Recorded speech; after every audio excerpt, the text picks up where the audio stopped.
Who else starts their day in exactly the same way every single day? I do. Water, coffee, guitars, loudness, death.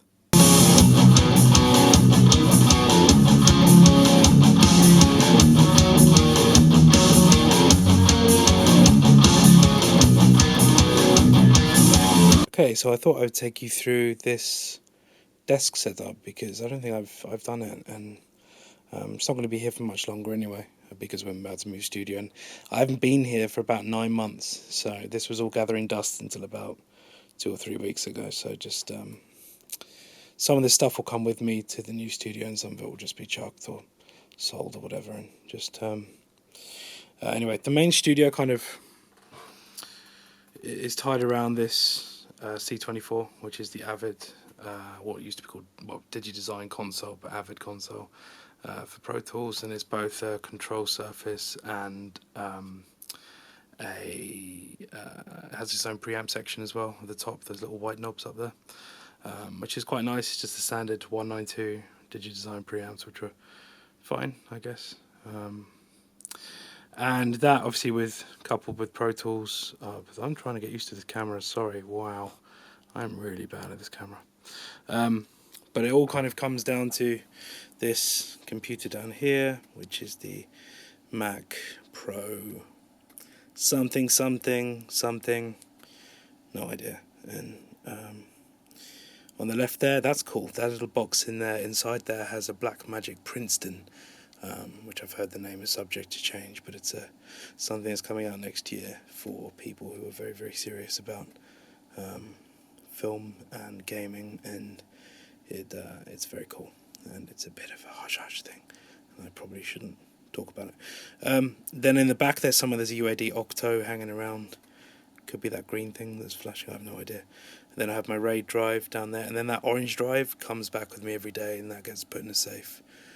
It's just like a backup because I work with I do other people's mixing now, and even for my own stuff, just peace of mind that I have a backup. And because this computer is this computer seals itself. It's Retina, so if it's not me, it doesn't open. That's to do with the screen, and so they couldn't get into it anyway. And the orange drive is just backup to make sure I definitely have those files somewhere. There's this little slit in here, and in there are a couple more effects pedals in there, just hanging out. And then PlayStation 4 Pro, or is that the PlayStation 4? No idea. But I used that. What did I use that last for? There was a game who, famously, I really enjoy certain companies' walking simulators, and I've been doing a lot of work with them recently. So I've had to have a PlayStation installed in here to. This literally doesn't get used unless it's being used for scoring. Then I have Furman. They're the power conditioners in here. Right, then let's speed this up a bit. So Kemper Profiler, and this has all of my sounds for pretty much everything. I use a different Kemper, but the same idea for 2 down as well. So so right now when I'm tracking guitars for Z3, I'm noting down which patches I'm using if I'm changing them slightly, because in Pro Tools I can assign a MIDI track to automatically switch those patches, and when it comes to Z Live, all of my guitar sounds and all of the guitar sounds of the other guitarist and the bass sounds can all be switched remotely, so we don't have to, apart from a wah pedal, I don't have to have anything on stage. And you'll notice in the Live in the Ends 2 down thing, everything was being switched. Callum did a little bit of tap tempo stuff. It's the only reason he had a keyboard. But the only thing I had was an expression pedal for the wah. And the inbuilt wah in the Kemper is amazing. I love it. And but yeah, I use the Kemper a lot. I think everyone does now. Like, you can't be a guitarist without. I try and think of a touring guitarist who isn't using Kemper.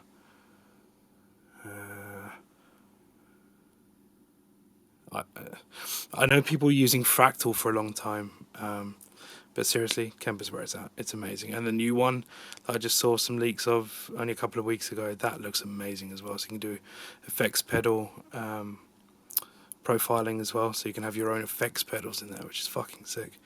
Then the Kraken, which I've talked about a bit, but just a ridiculous little heathen, and I love her.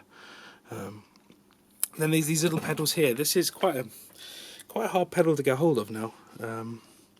I mean, you can get it, but it's now ridiculously expensive. And when I bought it, it wasn't so expensive. I mean, when I bought this, it's about 20 quid. Now they're like 100 quid. I don't know how that's happened. But I'll go on to this later. If you want to know about how I actually track guitars, then I can tell you maybe in another video. And this reamping box, there's a lot to do with it as well. Right, so behind here, all right, let's crack on because this is getting really slow.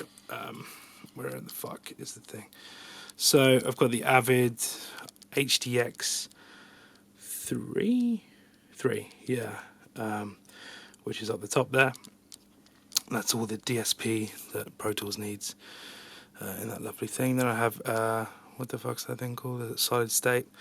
Oh, it's like a solid state preamp, which I only use for guitar. So all my guitar mics coming in, I like the solid state. A lot of people like the API, but I like the solid state because I think it's really aggressive. And some people say that about the API as well, but yeah, you know, to each their own. Then below that, there's this UA preamp section, and that right, like this, can I point?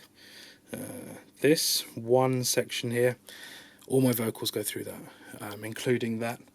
I'll show you in a minute. There's an EQ over here that I kind of patch in. Then below that is the Voice Master Pro. I use that on Mel's vocals in Pressure Fashions Diamonds. I use it occasionally on Callum. But other than that, it doesn't suit my voice very well. So, because I don't have a nice voice. I don't have a good voice. I just have an interesting voice. And then down here, there's this... Oh, this is an old Lexicon MPX1, I think it's called. This last kind of thing here.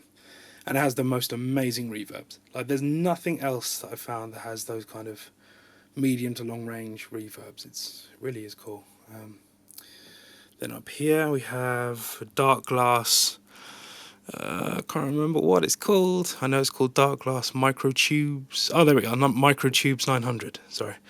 And that, all of my bass, since that was released, every single one of my bass sounds goes through that. I used to go through a Sans amp, but now I use that instead because it is insanely good.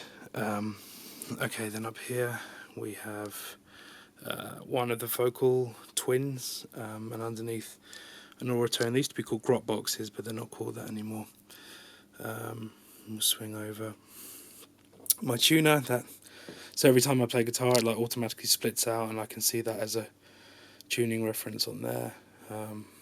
Then over this side, we have the JDK R24, which is the this side I'll always use for bass, and this side I use for vocals, and I will literally set and forget them so that an entire album's worth of bass will always sound the same, an entire album's worth of vocals will sound the same. And it has this amazing Pultec sound. And what's really weird is when I started doing production and kind of into this stuff, there was a studio about, I was going to say locally, about 50 miles away that shut down. And I went there and I just bought everything they had, like super cheap because they were literally going out of business. So I had an original Pultec. I also had 1176, both 1176s, the original Distresses, the ones with the Brit mod. I had a load of different shit, and then I sold it because I didn't know how seriously I was going to get into it. And I had to rebuy all of that stuff, and some of that stuff's in storage for the other studio I've been for the longest time. But in here, this still works like amazingly. And I found this thing relatively recently. This company reached out to me on Instagram called Dizengoff, and the D864. That's an amazing bass compressor, like ridiculous. There's this amazing big knob thing here. It's very cool. And above that, that's a remake of the 1176 Blue Stripe, which is still amazing. It sounds literally exactly the same to me. And that is then the actual matrix down here. There's some shit down here as well. The old... Now, why do I keep these? Because the bass the black thing here, this one, that had a really cool patch that we used to use a lot. Can't remember what it's called now, but it was super crunchy, super distorted. Sometimes if I need a little bit of extra drive in bass, I'll reamp out to that. And then above that, Pod XT thing is just something I'm keeping hold of, because every now and then I'll be trying to get a sound and I just can't find it in the Kemper, can't find it in my own amps, and I'll turn that on and suddenly it'll be there. So it's just worth keeping. So then there's this matrix thing here, which is cool, because when it comes to mixing, I can do kind of little speaker switches. So that's the main Focal Twins. They're really powerful. They've got a huge sub under the desk as well. And I have a little kill switch for the sub down here that literally says kill. But yeah, it's always been... they've always been super loud, super aggressive, and super fucking just subby as hell. I've been using them for a couple of years. I have 2 pairs of these, one here and one in the other studio, and I just got used to them. I used to use the Event 6s, and then before that the HB Circle 5s, are they called, or Circle 9s? Can't remember. Purple speakers. But I love these Focal Twins, and I've just looked into buying the Focal Trios as well, because they're really cool. But underneath over there you'll see the Auratone Grot box, so I can actually switch between that one and that one from here, so I can play.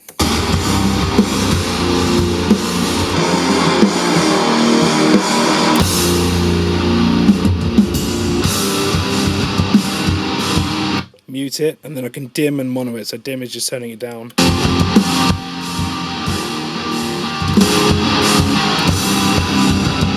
That's mono.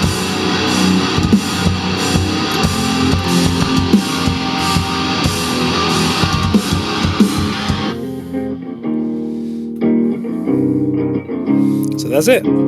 That's the studio.